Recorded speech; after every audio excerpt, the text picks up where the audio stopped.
ବସିଛି ସେ ପୁଣି ଯାଇ ଢେଙ୍କାନାଳ କପିଳାସେ କେତେ ରୂପେ କେତେ ନାରେ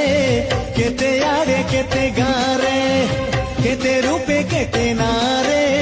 କେତେ ଆଡେ କେତେ ଗାଁରେ ସେ ବସିଛି ବସିଛି ବସିଛି ସେ ବସିଛି ବେକରେ ସାପ ଗୁଡେଇ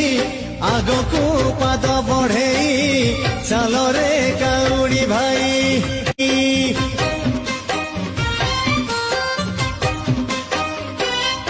ଓ ଭଦ୍ରକରେ ପୂଜା ପାଏ ଆଖଣ୍ଡଳ ମଣି ବେଶେ ବସିଛି ସେ ପୁଣି ଯାଇ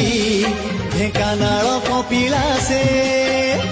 କେତେ ରୂପେ କେତେ